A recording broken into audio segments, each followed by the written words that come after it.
अस्सलाम वालेकुम। तो क्या हाल है मेरे दोस्तों, उम्मीद है आप खैरियत से होंगे। तो आज की वीडियो में हम बात करेंगे दोबारा से कुछ अननोन फैक्ट्स के बारे में, वो फैक्ट जो आपको शायद ही पता हो या शायद ना पता हो। तो बिना टाइम वेस्ट किए हम बढ़ते हैं वीडियो की तरफ। तो अगर मैं आपको कहूँ कि आपके पास 25 से 30 हज़ार रुपये हैं, आपको मोबाइल लेना है, तो आप कौन सा लेंगे?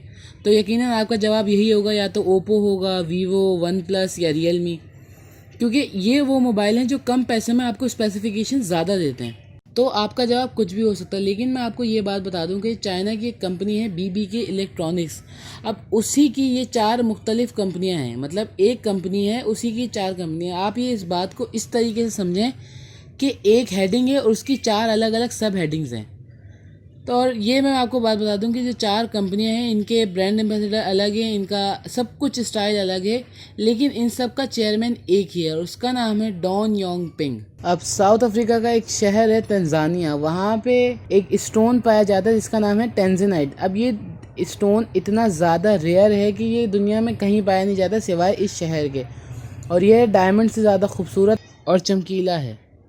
अब फीफा के बारे में तो आप सभी जानते हैं। अब फीफा की मैं आपको एक ख़ास बात बताऊं कि फीफा का जो वर्ल्ड कप होगा 2022 में, वो कतर के एक उस शहर में होगा जो अभी तक अंडर कंस्ट्रक्शन है, और जब वो शहर बन जाएगा तो उस कतर का सबसे ज़्यादा एडवांस शहर होगा। अब स्पोर्ट के बारे में तो हम सभी जानते हैं कि इस दुनिया में अलग अलग तरह के स्पोर्ट्स हैं, यानी कि आपको फुटबॉल का भी पता है, क्रिकेट भी है, हॉकी भी है, और इवन कि सुमो भी एक स्पोर्ट है।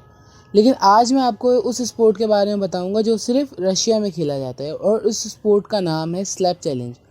अब स्लैप चैलेंज में ये होता है कि 2 कंपेटिटर होते हैं आमने सामने। अब दोनों को एक दूसरे को चमाट मारना होता है, और जब तक कोई दूसरा बंदा गिरता नहीं है तो गेम ऑन रहता है। अब मुझे समझ नहीं आ रहा ये किस तरीके का स्पोर्ट है, इसको क्या है ये मुझे तो नहीं पता भाई।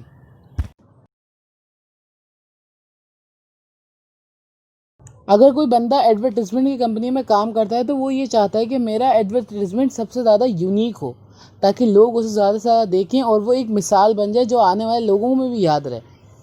तो मर्सिडीज़ ने यही करा था कि उसने अपनी गाड़ी खड़ी करी मर्सिडीज़, और उसके आगे एक गाय खड़ी करी, और उस गाय के ऊपर अपनी हेडलाइट मारी तो उसकी हेडलाइट इतनी ज़्यादा पावरफुल थी कि वो गाय का स्ट्रक्चर दिखा रही थी।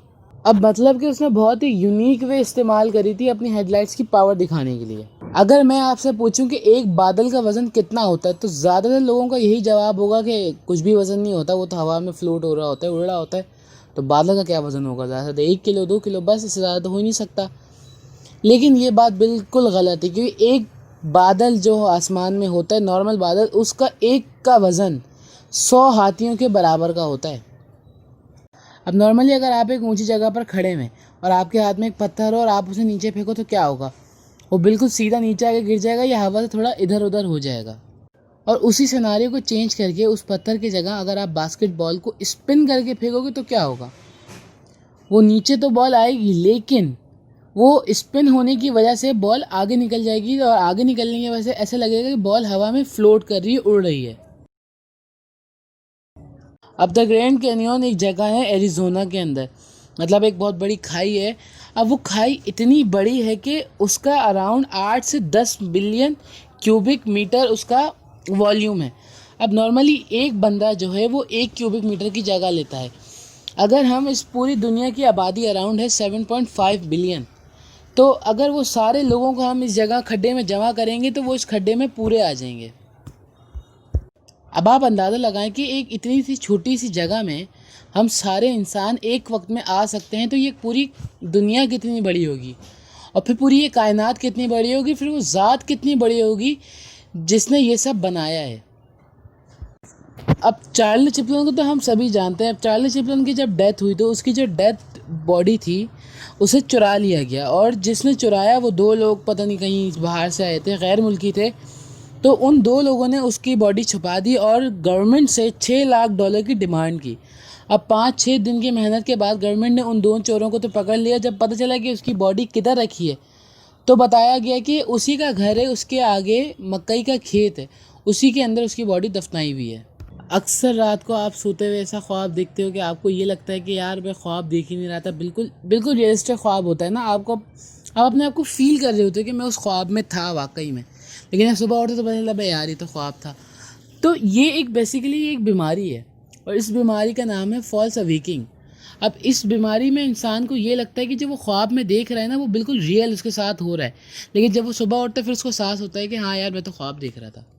तो आज की वीडियो को हम यहीं पे करते हैं ख़त्म। उम्मीद करता हूँ आपको वीडियो पसंद आई होगी। अगर आपको वीडियो पसंद आई है तो मेरा चैनल सबसे पहले सब्सक्राइब करें, उसके बाद मेरी वीडियो को लाइक करें, फिर वीडियो को शेयर करें और नीचे कमेंट बॉक्स में बताएं कि मेरी वीडियो कैसी लगी। तो मैं बढ़ता हूँ अगली वीडियो की तरफ। अपना ख्याल रखिएगा, तब तक के लिए अल्लाह हाफ़िज़।